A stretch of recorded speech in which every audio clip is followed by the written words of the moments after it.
ਬਿਸਮਿਲ੍ਲਾਹਿਰਰਹਿਮਾਨਿਰਰਹੀਮ ਤੇ अस्सलामुअलैकुम। ਤੁਸੀਂ ਵੇਖ ਰਹੇ ਹੋ ਪੰਜਾਬ ਟੀਵੀ 94 ਤੇ ਮੈਂ ਆ ਤੁਹਾਡਾ ਆਪਣਾ ਅਫਜ਼ਲ ਪੱਟੀ। ਸਾਡੇ ਅੱਜ ਦੇ ਪੰਜਾਬੀ ਵਲੌਗ ਚੜ੍ਹਦੇ ਤੇ ਲਹਿੰਦੇ ਪੰਜਾਬ ਦੇ ਨਾਲ ਪੂਰੀ ਦੁਨੀਆ 'ਚ ਜਿੱਥੇ ਜਿੱਥੇ ਪੰਜਾਬੀ ਜ਼ੁਬਾਨ ਬੋਲੀ ਤੇ ਸਮਝੀ ਜਾਂਦੀ ਅਸੀਂ ਉਹਨਾਂ ਨੂੰ ਜੀ ਆਇਆਂ ਕਹਿੰਦੇ ਆ। ਨਾਜ਼ਰੀਨ, ਅੱਜ ਮੈਂ ਵਲੌਗ ਵਾਸਤੇ ਨਿਕਲਿਆ ਨਾ ਤੇ ਅੱਗੋਂ ਨਾ ਮੈਨੂੰ ਬਾਬਾ ਸ਼ਰੀਫ ਟੱਕਰ ਗਿਆ। बाबे शरीफ ने आख्या पुत देश ते कोई वीडियो बना। मैं कहा बाबा मैं किहड़ा देश वेख्या, मैं किवें वीडियो बनावां। ते बाबा भी बड़ा खोचल सी, कहंदा आ जिहड़ा तुसीं हत्थ च फड़ी फिरदे जे मोबाइल दा नां लिया, इहदे च सारा कुछ ही दसदे आ। मैं कहा बाबा कदों कोई दसदे ने? कहंदा यार दसदे आ, मैनूं एक दिन मेरे पोते ने विखाया, सारा कुछ दसदे आ। मैं कहा हाँ बाबा दसदे ने ते मैं तेनू किसी वेले विखावांगा। कहंदा मैनू मेरा पिंड विखा, जलंधर च मेरा पिंड सी। बाबे नू बड़ी याद आउंदी अपने देश दी। जिहड़े बंदे उधरों आए ने ना, बंदा जिथे पैदा होया होवे ना नाज़रीन, वो मिट्टी बड़ी याद आउंदी। वो भावें जिहड़ा भी मुल्क होवे, जिहड़ी भी नस्ल होवे,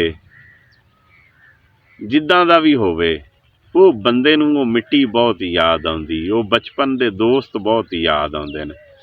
जिस तरह अगले दिन मैं इंटरव्यू वेख रहा सा धर्मिंदर दा, जिहड़े आ हुणे हुणे ही फौत होए ने इंडिया दे लेजेंड अदाकार, बड़े मायनाज अदाकार सन, बड़े अच्छे अदाकार सन। उन्हों का इंटरव्यू क्योंकि फिर मरे तो उन्होंने सोशल मीडिया ते बड़ी गहमा गहमी रही है। कोई उन्होंने इंटरव्यू ला रहा है, कोई उन्होंने फिल्मां दे क्लिप चला रहा है, कोई उन्होंने गल्लां बातां, कोई उन्होंने ज़मीन विखा रहा है। जिमें किसी का दा लगा है ना, फिर वो सोशल मीडिया का दौर है, दुनिया उस पासे हुई सी। तो मैं उन्होंने एक इंटरव्यू वेख रहा सा तो दस रहे सन कि पाकिस्तान चले गए सन इत्थों लोग, फलाना मास्टर साडा उस्ताद हुंदा सी इत्थों चले गए सन। एक मुहम्मद अली हुंदा सी मेरा दोस्त, पंजाबी सी ना, वो भी धर्मिंदर साहब भी पंजाबी सन ना। ते वो बंदे नूं बड़ियां यादां आउंदियां ने।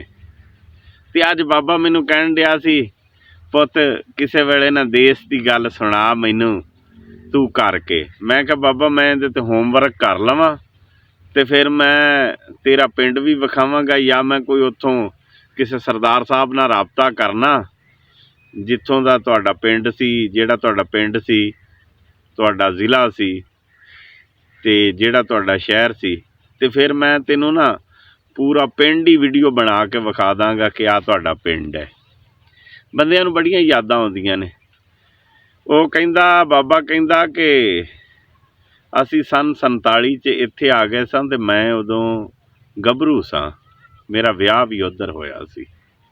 मैं कहा बाबा बड़ी उम्र है तेरी? कहंदा मेरा विआह उधर ही हो गया सी, उदों मेरी 20 साल उम्र सी जदों पाकिस्तान हल्ला गुल्ला होया है ना, ते असी इधर आ गए सां ते शादी मेरी उधर ही हुई सी। बच्चा मेरा पहला इत्थे आके पैदा होया ते शादी मेरी उधर हो गई सी। मैं कहा बाबा माशाअल्लाह फिर तैनूं तां बड़ा संभाला है, बड़ियां यादां ने। ते बाबे दियां अखां चों ना अमाना पानी आ गया।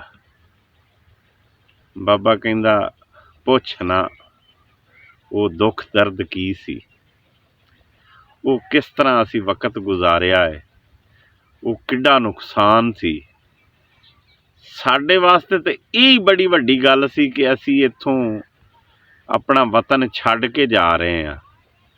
ते कतलाम जिहड़ा होया, बंदे कतल होए ने, वो तो बहुत वड्डा सान्या सी ना। साडे को तो वो ही नहीं सी बर्दाश्त हो रहा कि जिहड़ा असी वो वतन छड्ड के ते इधर आ गए, ते जिहड़ा कतल होना सी वो तो बहुत वड्डी गल सी। बंदियां दियां धीआं कतल हो गईयां, बंदियां दे पुत कतल हो गए जवान, माँ प्यो कतल हो गए, बच्चे कतल हो गए। ये दो पासे ही सिस्टम चलिया, इधर भी उधर भी। ਐਸੀ ਲਪੇਟ 'ਚ ਆਇਆ ਇਹ ਖਿੱਤਾ, ਜ਼ੁਲਮ ਦੀ ਲਪੇਟ 'ਚ ਆਇਆ। ਪਤਾ ਨਹੀਂ ਕਿਸ ਗੱਲ ਦੀ ਸਜ਼ਾ ਪਾਈ ਇਸ ਖਿੱਤੇ ਨੇ। ਇੱਧਰ ਵੀ ਬਹੁਤ ਨੁਕਸਾਨ ਹੋਇਆ, ਉੱਧਰ ਵੀ ਬੜਾ ਨੁਕਸਾਨ ਹੋਇਆ। ਦੋ ਪਾਸਿਆਂ ਦਾ ਇਨਸਾਨੀਅਤ ਹੀ ਹਾਰੀ। ਜਦੋਂ ਜੰਗ ਹੋਵੇ ਨਾ, ਜੰਗ ਜਿੱਤਦਾ ਕੋਈ ਨਹੀਂ, ਇਨਸਾਨੀਅਤ ਹਾਰ ਜਾਂਦੀ ਦੋ ਪਾਸੇ। ਬੜਾ ਨੁਕਸਾਨ ਹੋਇਆ, ਬੜਾ ਦਰਦਨਾਕ ਉਹ ਵਕਤ ਸੀ ਜਿਹੜਾ ਉਹ ਲੋਕਾਂ ਨੇ ਭੋਗਿਆ। ਮੈਂ ਬਾਬੇ ਨੂੰ ਕਿਹਾ, ਮੈਂ ਕਿਹਾ ਬਾਬਾ ਮੈਂ ਅੱਜ ਥੋੜ੍ਹੀ ਬਹੁਤ ਗੱਲ ਕਰਾਂਗਾ ਇਸ ਮੌਜੂ 'ਤੇ ਇਨਸ਼ਾਅੱਲਾ ਫਿਰ ਕਿਸੇ ਦਿਨ ਮੈਂ ਕਿਹਾ ਵਲੌਗ ਪੂਰਾ ਕਰਾਂਗੇ, ਕੋਈ ਅੱਧੇ ਘੰਟੇ ਦਾ, ਜਿਹਦੇ ਵਿੱਚ ਪੂਰੀ ਸਟੋਰੀ ਸੁਣਾਵਾਂਗੇ। ਤੇ ਬੜਾ ਤਕਲੀਫ ਦੇ ਉਹ ਸਮਾਂ ਸੀ। ਉਧਰੋਂ ਕਿਸੇ ਦਾ ਇੰਟਰਵਿਊ ਸੁਣੀਏ ਨਾ ਚੜ੍ਹਦੇ ਪੰਜਾਬ ਵਿੱਚੋਂ, ਅਸੀਂ ਉਹ ਵਕਤ ਨਹੀਂ ਵੇਖਿਆ, ਅਸੀਂ ਉਸ ਵੇਲੇ ਨਹੀਂ ਸਾਂ, ਅਸੀਂ ਬਾਅਦ ਦੀ ਪੈਦਾਵਾਰ ਹਾਂ, ਸੰਨ 80-85 ਦੀ। ਲੇਕਿਨ ਹੁਣ ਸੋਸ਼ਲ ਮੀਡੀਆ 'ਤੇ ਵੇਖੀਏ ਪੁਰਾਣੀਆਂ ਵੀਡੀਓ ਜਿਹੜੀਆਂ ਅੰਗਰੇਜ਼ਾਂ ਨੇ ਬਣਾਈਆਂ, ਉਦੋਂ ਕੈਮਰੇ ਵੀ ਬਹੁਤ ਘੱਟ ਹੁੰਦੇ ਸੀ, ਅੰਗਰੇਜ਼ਾਂ ਗਰੂਜ਼ਾਂ ਕੋਲ ਹੀ ਹੁੰਦੇ ਸੀ। ਇਹ ਜਿਹੜੇ ਕਾਠੇ ਅੰਗਰੇਜ਼ ਇੱਥੇ ਵਸਦੇ ਸੀ ਸੰਨ 1800, ਜਿਨ੍ਹਾਂ ਨੇ ਕਾਠਿਆਂ ਅੰਗਰੇਜ਼ਾਂ ਨੇ ਕੀਤੀ ਨਾ ਇੱਥੇ ਹਕੂਮਤ, ਅਤੇ ਉਹਨਾਂ ਕੋਲ ਹੀ ਕੈਮਰੇ ਕੁਮਰੇ ਹੁੰਦੇ ਸੀ ਬਰਤਾਨੀਆ 'ਚੋਂ, ਜਿਹੜੇ ਸਾਫੀ ਆਉਂਦੇ ਸਨ, ਅਤੇ ਉਹ ਫਿਰ ਵੀਡੀਓ ਬਣਾਉਂਦੇ ਸਨ ਜਾਂ ਫੋਟੋ ਖਿੱਚ ਲੈਂਦੇ ਸਨ। ਤੁਸੀਂ ਫੋਟੋ ਵੇਖੋ ਜਾਂ ਉਸ ਵਕਤ ਦੀ ਵੀਡੀਓ ਵੇਖੋ, ਸੋਸ਼ਲ ਮੀਡੀਆ 'ਤੇ ਆਮ ਹੁਣ ਲੱਭ ਜਾਂਦੀ ਹੈ। ਅਤੇ ਜਿਨ੍ਹਾਂ ਨੇ ਅਸੀਂ ਉਹ ਵੇਲਾ ਨਹੀਂ ਵੇਖਿਆ, ਸਾਡੇ ਰੌਂਗਟੇ ਖੜ੍ਹੇ ਹੋ ਜਾਂਦੇ ਨੇ। ਹਾਲਾਂਕਿ ਉਹ ਸਾਡੇ ਨਾਲ ਬੀਤੀ ਨਹੀਂ, ਸਾਡੇ ਆਬਾਓ ਅਜਦਾਦ ਨਾਲ ਬੀਤੀ ਹੈ, ਲੇਕਿਨ ਸਾਡੇ ਰੌਂਗਟੇ ਖੜ੍ਹੇ ਹੋ ਜਾਂਦੇ ਨੇ। ਉਹ ਦੁੱਖ ਦੀ ਘੜੀ ਸਾਡੇ ਕੋਲ ਨਹੀਂ ਬਰਦਾਸ਼ਤ ਹੁੰਦੀ। ਅਤੇ ਜਿਨ੍ਹਾਂ ਨੇ ਉਹ ਦੁੱਖ ਦੀ ਘੜੀ ਵੇਖੀ ਹੈ, ਉਹਨਾਂ ਦਾ ਕੀ ਆਲਮ ਹੋਏਗਾ। ਉਹ ਕਮਾਲ ਨਹੀਂ ਕਰ ਗਏ ਜ਼ਿੰਦਾ ਰਹਿ ਕੇ। ਉਹ ਆ ਜਿਹੜੇ ਹੁਣ ਵੀ ਜੀਂਦੇ ਫਿਰਦੇ ਨੇ ਜਾਂ ਜਿਹੜੇ ਅਨਕਰੀਬ ਮਰ ਗਏ ਨੇ ਅਤੇ ਉਹਨਾਂ ਨੇ ਉਹ ਵੇਲਾ ਵੇਖਿਆ ਹੈ, ਉਹ ਕਮਾਲ ਨਹੀਂ ਕਰ ਗਏ ਇੰਨੀ ਦੇਰ ਜੀ ਕੇ। ਮੈਂ ਸਮਝਣਾ ਕਿ ਸਾਡੇ ਨਾਲ, ਮੈਂ ਆਪਣੀ ਜ਼ਾਤ ਦੀ ਗੱਲ ਕਰਨਾ ਕਿ ਮੈਂ ਏਡਾ ਵੱਡਾ ਸਾਹਨਿਆ ਵੇਖ ਲਵਾਂ ਅਤੇ ਮੈਂ ਮਰ ਜਾਂਗਾ ਹਾਰਟ ਅਟੈਕ ਨਾਲ, ਮੇਰੇ ਕੋਲ ਨਹੀਂ ਬਰਦਾਸ਼ਤ ਹੋਣਾ।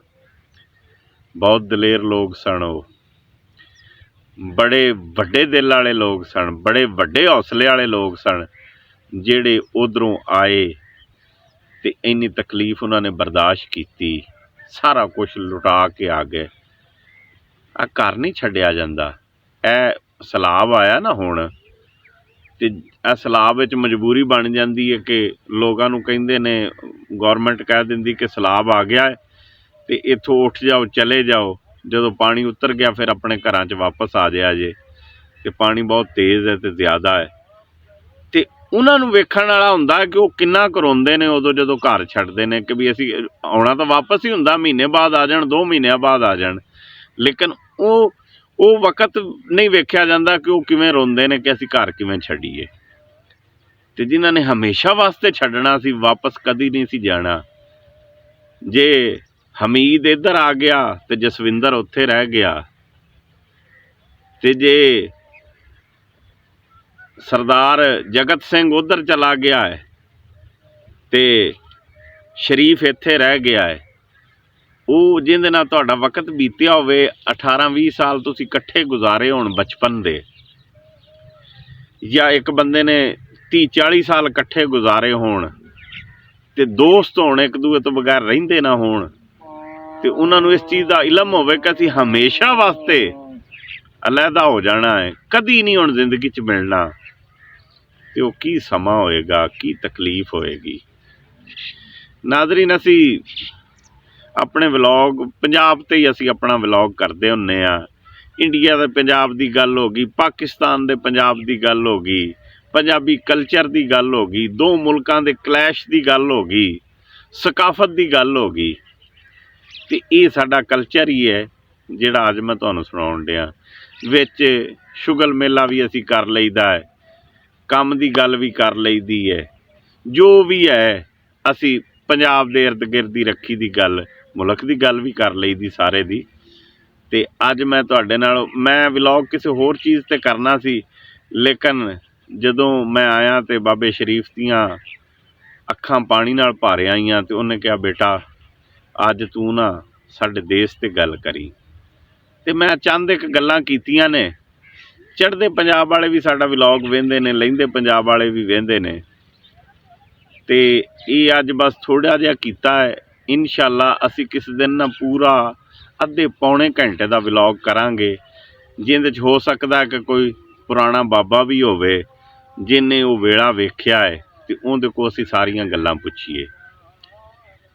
ਬਹਰਹਾਲ ਅਸੀਂ ਨਾ ਇਨਸ਼ਾਅੱਲਾ ਇਸ ਤੇ ਜ਼ਰੂਰ ਵਲੌਗ ਕਰਾਂਗੇ, ਕਿਉਂਕਿ ਸਾਡਾ ਪੰਜਾਬੀ ਵਲੌਗ ਹੁੰਦਾ ਹੈ।